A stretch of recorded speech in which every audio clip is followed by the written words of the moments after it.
Did you know Cleopatra almost became a museum exhibit in Rome?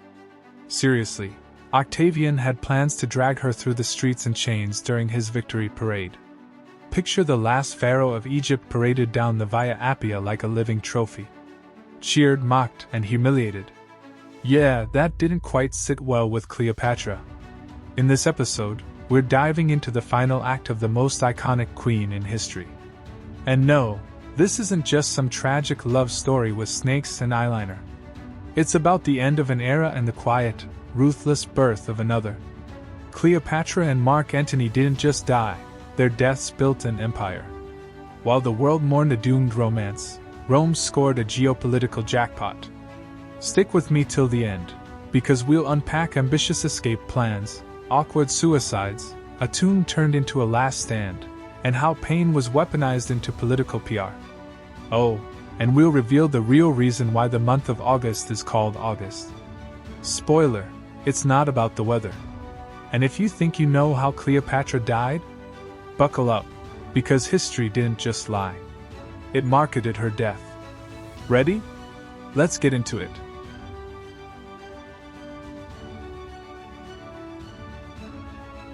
Cleopatra wasn't just a beauty icon, she was a strategist. And when things started going south in Alexandria, she didn't sit around waiting to be conquered. No, she started planning a pivot worthy of a total war endgame scenario, moving her entire fleet to the Red Sea and taking control of the lucrative trade routes that connected East Africa, Arabia, and India. In other words, if Rome was going to take Egypt, Cleopatra would make sure they bled gold for every grain of sand. She was thinking globally, financially, and long-term. Imagine turning the Red Sea into your private Silk Road? It's very Dune, control the spice, control the empire. But like in any game of Age of Empires, ambition alone doesn't win wars. The plan hit two major roadblocks. First, local tribes along the Nile and desert routes didn't exactly roll out the red carpet. Cleopatra needed safe passage for men, ships, and supplies, and diplomacy wasn't enough. Conflict broke out. And second, time ran out. Octavian wasn't just approaching, he was already knocking on the front door of Egypt, armed with propaganda, soldiers, and the public narrative that he was Rome's savior from foreign corruption. Cleopatra, meanwhile, was trying to pack up a kingdom and flee east with enough treasure to fund a comeback. Realistically, it was never going to work. Her grand maritime pivot turned into a logistical nightmare. The fleet was sabotaged, the Red Sea was out of reach, and the final escape turned into a last stand. Cleopatra's dream of turning the tides through trade collapsed, not for lack of vision, but because history moves faster than ships. But while she was trying to run toward the future, someone else was sinking in the past.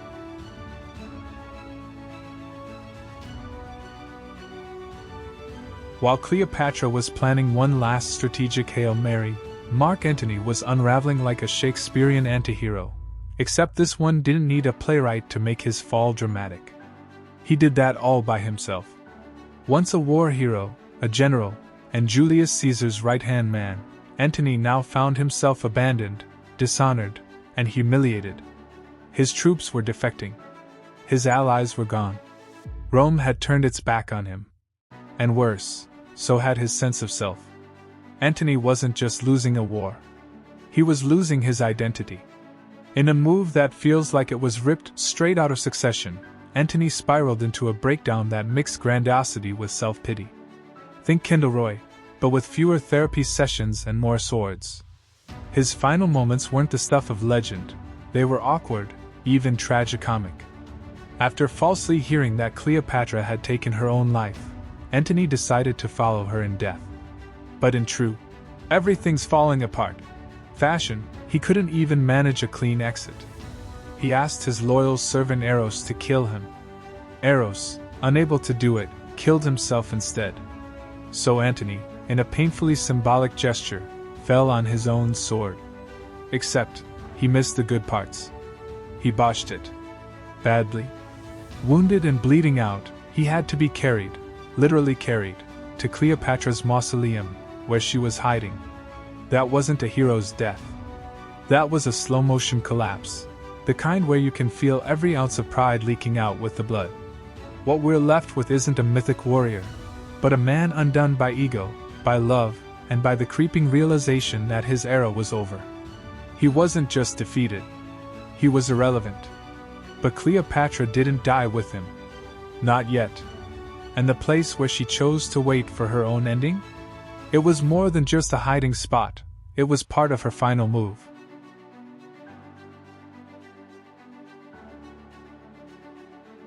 Cleopatra didn't run. She retreated, and there's a difference. Her final refuge wasn't a cave, a palace, or some shadowy exile. It was her mausoleum. Yes, her tomb. But this wasn't just a fancy sarcophagus waiting for guests. It was part bunker, part booby trap, part bank vault. A masterstroke of defiance. Picture it, a sealed structure by the Nile, stocked with food, treasure, loyal servants, and a single entrance that could be blocked at will. It was a queen's version of a panic room, except instead of fearing burglars, she was bracing for Roman conquest. 1917, The Batman, V for Vendetta, pick your mood. The setting was dark, tense, and layered with meaning. This wasn't just a defensive position. It was psychological warfare. The Romans knew she was inside, but they didn't know what she might do. Cleopatra made it known that if anyone tried to force her out, she'd burn everything: herself, the riches of Egypt, and possibly a few political secrets Octavian would rather keep buried. She had something even more powerful than weapons: leverage. The kind that makes even cold-blooded imperialists pause. And here's where it gets theatrical, because Cleopatra wanted it to be. This was her stage. If she had to die, it would be her way, in her space, on her terms. The tomb wasn't just where she'd end her life, it was where she'd negotiate the end of her legacy. She delayed the inevitable with this silent stand. Octavian's forces couldn't storm the mausoleum without risking chaos. They had to talk, bargain, bluff. And every hour she stayed alive, Cleopatra reminded them, and us, that even in the face of total defeat, she could still control the narrative. But resisting wasn't enough. Cleopatra didn't just want to die, she wanted to script her death.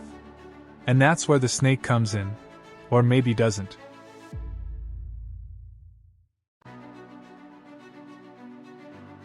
Ask anyone how Cleopatra died, and chances are they'll say, snake bite.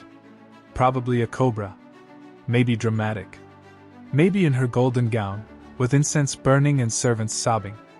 A queen's final act, poetic, elegant, exotic. Very Game of Thrones. But let's hit pause and zoom out. The truth? That story is probably fake. The famous ASP, death, supposedly a cobra smuggled into the mausoleum in a basket of figs, is more legend than fact. For starters, cobras are huge, and smuggling one discreetly would have been, logistically, nightmarish. Also, venomous snakebites don't always kill quickly or cleanly, and Cleopatra wasn't one to leave things to chance. Modern historians lean toward a different theory: a fast-acting poison, likely administered via a comb, hairpin, or other ceremonial object. Controlled. Quiet. Certain. The kind of method a queen obsessed with symbolism and stagecraft would choose. So why the snake story? Simple, it worked. It played into every stereotype Rome wanted to sell: Cleopatra the seductress, the mystic, the dangerous woman undone by her own passions. Exotic, deadly, feminine to a fault. Perfect propaganda. Octavian, soon to become Augustus, needed to control the narrative. He couldn't parade Cleopatra through Rome, so he paraded her story instead. And what better tale to spread than a queen who dies not from political resistance, but from personal drama? It was convenient. It made her death less threatening, less political, and more palatable for Roman audiences who didn't want to think too hard about what Rome had just erased. Just like in Don't Look Up, the truth wasn't as important as the story people were ready to believe. And as that story spread, the real Cleopatra, the strategist, the ruler, the negotiator, began to disappear. What remained was a myth. Beautiful, tragic, and comfortably apolitical. But while her body was buried under centuries of fantasy, someone else was already drafting the blueprint for Rome's future. And he wasn't looking back. Hey, Discovers, real quick before we dive back in, I've got a small favor to ask.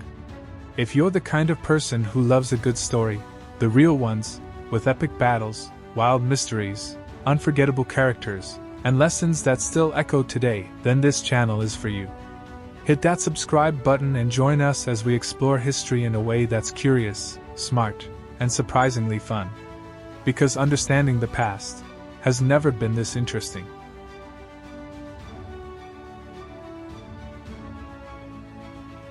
While the world obsessed over Cleopatra's dramatic end, Octavian, future Augustus, was already hard at work rewriting the script. No time for romance, no space for theatrics. Just cold, methodical state building. First, he secured Egypt. Not through more bloodshed, but through absorption. The richest land in the Mediterranean simply became his. No uprisings, no drawn-out sieges, just a swift political takeover. Alexandria was subdued, and Rome got direct access to the Nile's grain. Octavian didn't just win a war.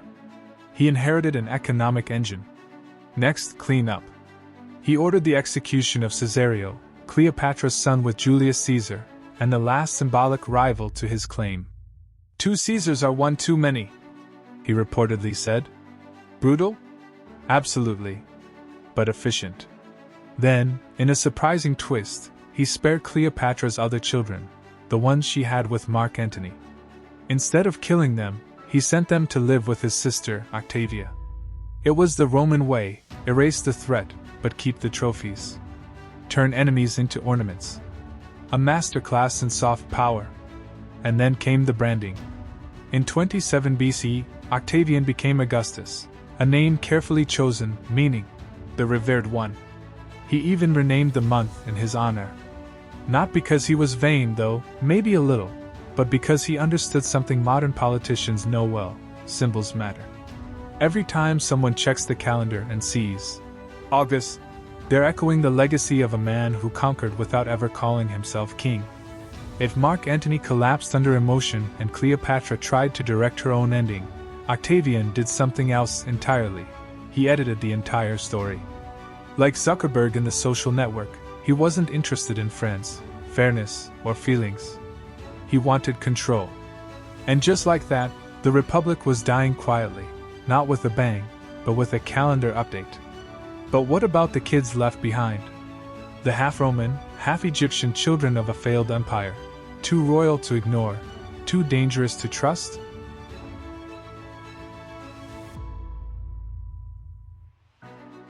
Cleopatra's death wasn't the end of her bloodline, but Octavian made sure it was the end of her dynasty.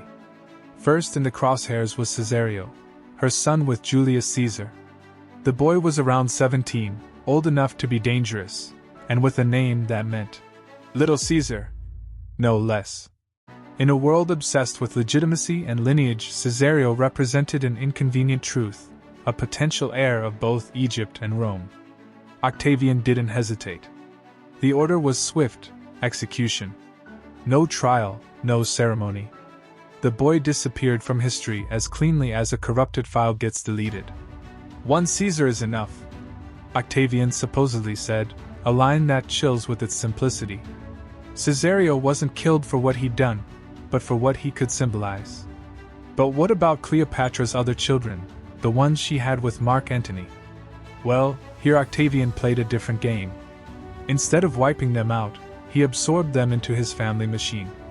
The children, Alexander Helios, Cleopatra Selene, and Ptolemy Philadelphus, were taken to Rome and raised by Octavia, Octavian's sister and Antony's ex-wife. The optics? Impeccable. The enemy's children, now under Roman protection. Public mercy. Private erasure. This wasn't generosity. It was branding.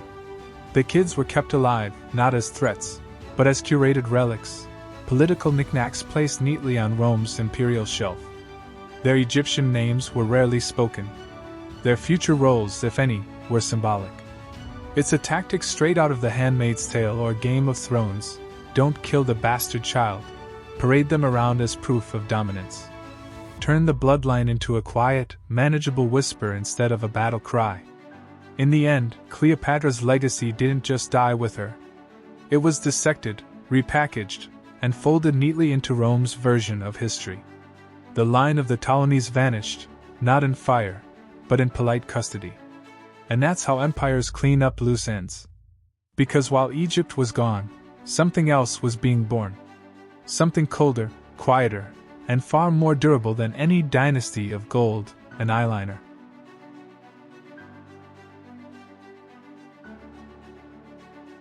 So, was it a tragic love story?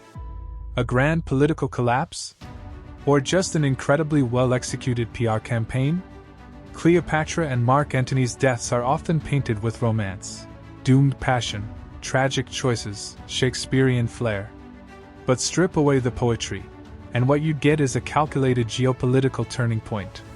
The death of two people was the birth certificate of an empire. With their fall, Egypt stopped being a kingdom.